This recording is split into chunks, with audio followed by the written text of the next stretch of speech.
Welcome to Starship TV. Napoleon Bonaparte. Early life and origins, Corsica. Napoleon Bonaparte was born on August 15, 1769, in Ajaccio, Corsica, shortly after the island was transferred from Genoese to French control. His birth name was Napoleone di Bonaparte, which he later changed to the more French-sounding Napoleon Bonaparte. He was born into a minor noble family of Italian descent. As a child, Napoleon was sent to mainland France for his education and enrolled in a French military academy.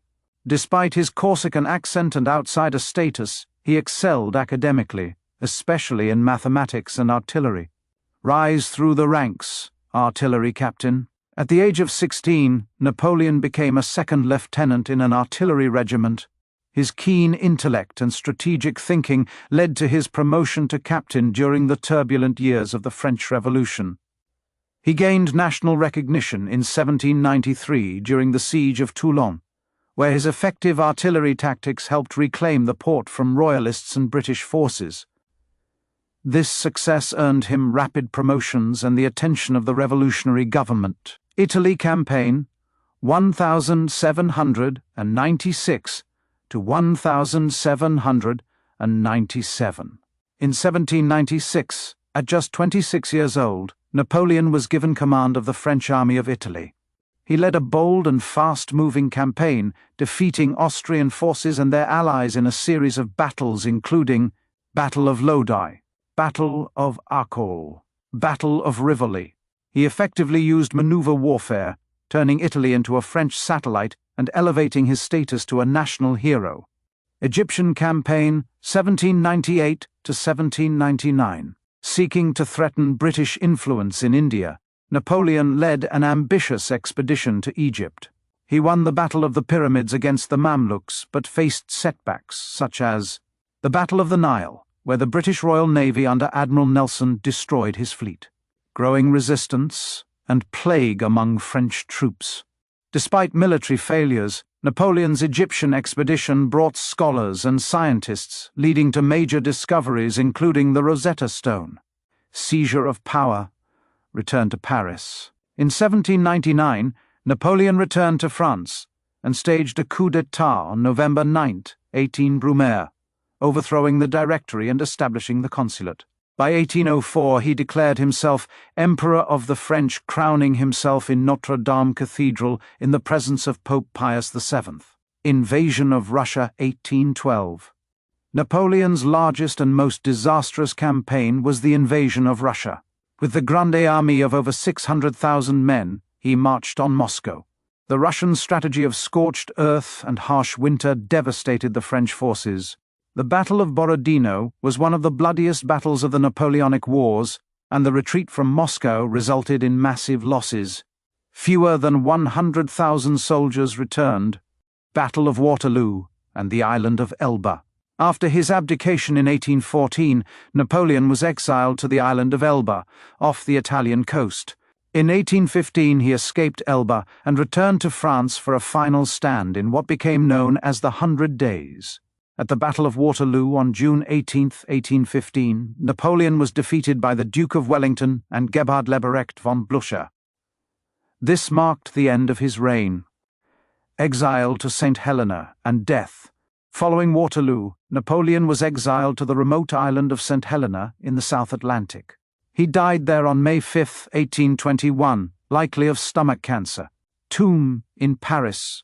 In 1840, Napoleon's remains were returned to France and entombed in a grand sarcophagus beneath the Dôme des Invalides in Paris, where he rests today under a monument of military and national reverence. 10 most interesting battles of Napoleon. Siege of Toulon, 1793. First major victory, rise to fame. Battle of Lodi, 1796. Early Italian victory that impressed his troops. Battle of Arcole, 1796. Showcased daring leadership. Battle of the Pyramids, 1798. Decisive Egyptian success. Battle of Marengo, 1800. Surprise victory in Italy. Battle of Austerlitz, 1805. Masterpiece of deception, crushed Russia and Austria. Battle of Jena-Auerstedt, 1806. Humiliated Prussia. Battle of Eylau 1807, brutal indecisive winter battle against Russia. Battle of Borodino 1812, costly Russian battle en route to Moscow. Battle of Waterloo 1815, final defeat. Why was Napoleon so successful? Genius in logistics and speed, moved armies faster than others. Inspirational leadership, led from the front, inspiring troops. Innovative tactics, adapted to terrain and conditions. Political savvy, understood governance and propaganda. Codification of laws, created the Napoleonic Code, a model for legal systems worldwide. Meritocracy in military, promoted based on talent, not birth. Centralized command, had full control, reducing delays in decision-making. How Napoleon changed the world.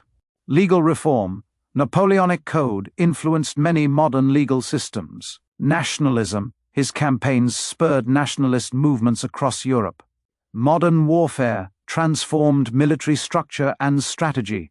Political restructuring, abolished feudalism in many areas. Education, reorganized French education, established state schools. Metric system spread, helped standardize measures across Europe. Let's pause for a moment and like, comment, and subscribe. Thank you for your support. Now on to his quotes. 50 notable quotes by Napoleon Bonaparte. Impossible is a word to be found only in the dictionary of fools. History is the version of past events that people have decided to agree upon. In war, the moral is to the physical as 3 is to 1. A leader is a dealer in hope. Courage isn't having the strength to go on. It is going on when you don't have strength. Victory belongs to the most persevering. If you want a thing done well, do it yourself. The battlefield is a scene of constant chaos. A soldier will fight long and hard for a bit of colored ribbon.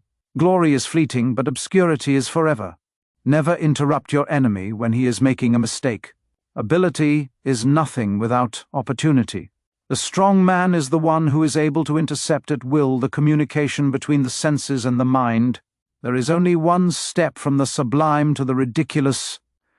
The people to fear are not those who disagree with you, but those who disagree and are too cowardly to let you know. Men are moved by 2 levers only, fear and self-interest. A throne is only a bench covered with velvet. I am the revolution. The best way to keep one's word is not to give it. Power is my mistress. I have worked too hard at her conquest to allow anyone to take her away from me. In politics, stupidity is not a handicap. What is history but a fable agreed upon? 4 hostile newspapers are more to be feared than 1,000 bayonets. A man will fight harder for his interests than for his rights. The French complain of everything and always. Better to have an army of sheep led by a lion than an army of lions led by a sheep. The surest way to remain poor is to be an honest man. The best cure for the body is a quiet mind. The strong do what they can, and the weak suffer what they must. He who fears being conquered is sure of defeat. There are only 2 forces that unite men, fear and interest. Men are more easily governed through their vices than through their virtues. 10 people who speak make more noise than 10,000 who are silent. Success is the most convincing talker in the world. The word impossible is not French. If I had to choose a religion, the sun as the universal giver of life would be my God. A picture is worth 1,000 words. Conquests will come and go, but laws remain. One must change one's tactics every 10 years if one wishes to maintain one's superiority. In politics, nothing is more certain than the unexpected. You must not fight too often with one enemy, or you will teach him all your art of war. Throw off your worries when you throw off your clothes at night. An army marches on its stomach. Great ambition is the passion of a great character. There is no place in a fanatic's head where reason can enter. I have made all the calculations, fate will do the rest. Order marches with weighty and measured strides. Disorder is always in a hurry. Nothing is more difficult, and therefore more precious, than to be able to decide